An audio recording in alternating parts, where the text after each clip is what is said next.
Hi hello ನಮಸ್ಕಾರ ಸ್ನೇಹಿತರೆ, ರನ್ನ ಟಿವಿಗೆ ನಿಮ್ಮೆಲ್ಲರಿಗೆ ಸ್ವಾಗತ. ಉದಯ ವಾಹಿನಿಯ ಜನಪ್ರಿಯ ಧಾರಾವಾಹಿಗಿರುವ ಮತ್ತು ಟಾಪ್ ರೇಟೆಡ್ ಧಾರಾವಾಹಿಗಿರುವ ಅಣ್ಣ ತಂಗಿ ಧಾರಾವಾಹಿಯು ರಾತ್ರಿ 7 ಗಂಟೆಗೆ ಉದಯ ವಾಹಿನಿಯಲ್ಲಿ ಪ್ರಸಾರವಾಗುತ್ತಿತ್ತು.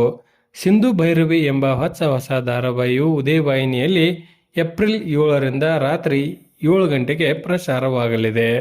ಇನ್ನು ಮುಂದೆ ಅಣ್ಣ ತಂಗಿ ಧಾರಾವಾಹಿಯು ಬದಲಾದ ಸಮಯದಲ್ಲಿ ಪ್ರಸಾರವಾಗಲಿದೆ. ಅಷ್ಟಕ್ಕೂ ಆ ಧಾರಾವಾಹಿ ಯಾವಾಗ ಪ್ರಸಾರವಾಗಲಿದೆ ಎಂಬುದನ್ನು ಇಂದಿನ ವಿಡಿಯೋದಲ್ಲಿ ತೆಗೆದುಕೊಂಡು ಬರೋಣ. ಮೊದಲ ಬಾರಿಗೆ ನಮ್ಮ ವಿಡಿಯೋ ನೋಡ್ತಿದ್ದರೆ ಉಚಿತವಾಗಿ ಸಬ್ಸ್ಕ್ರೈಬ್ ಮಾಡಿಕೊಳ್ಳಿ, ಪಕ್ಕದಲ್ಲಿರೋ ಬೆಲ್ ಐಕಾನ್ ಮೇಲೆ ಪ್ರೆಸ್ ಮಾಡಿ.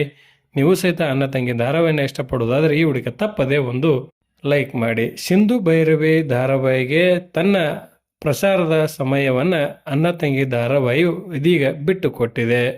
ಇನ್ನು ಅಣ್ಣ ತಂಗಿ ಧಾರಾವಾಹಿಯು ಇನ್ನು ಮುಂದೆ ಉದಯ ವಾಹಿನಿಯಲ್ಲಿ ರಾತ್ರಿ 6:30ಕ್ಕೆ ಪ್ರಸಾರವಾಗಲಿದೆ. ಇನ್ನು 6:30ಕ್ಕೆ ಪ್ರಸಾರವಾಗುತ್ತಿದ್ದ ನಾತಿಚರಾಮಿ ಧಾರಾವಾಹಿಯು ಇನ್ನು ಮುಂದೆ 6 ಗಂಟೆಗೆ ಪ್ರಸಾರವಾಗಲಿದೆ.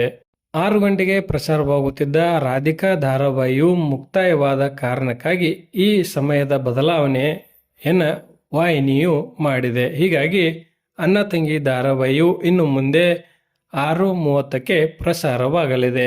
ಸಾಕಷ್ಟು ಅಣ್ಣ ತಂಗಿ ಧಾರಾವಾಹಿ ಪ್ರೇಕ್ಷಕರು ಅಣ್ಣ ತಂಗಿ ಧಾರಾವಾಹಿಯು ರಾತ್ರಿ 7:30ಕ್ಕೆ ಪ್ರಸಾರವಾಗಬೇಕು ಅನ್ನುವಂಥ ಬೇಡಿಕೆಯನ್ನು ಇಟ್ಟಿದ್ದರು. ವಾಹಿನಿಯು ಸಂಜೆ 6:30ಕ್ಕೆ ಈ ಧಾರಾವಾಹಿಯನ್ನು ಪ್ರಸಾರ ಮಾಡಲು ನಿರ್ಧರಿಸಿದೆ. ಈ ಬದಲಾವಣೆಯ ಬಗ್ಗೆ ನಿಮ್ಮ ಅನಿಸಿಕೆ ಅಭಿಪ್ರಾಯವನ್ನು ಕಮೆಂಟ್ ಬಾಕ್ಸಲ್ಲಿ ತಿಳಿಸಿ. ಧನ್ಯವಾದಗಳು. ನಮಸ್ಕಾರ.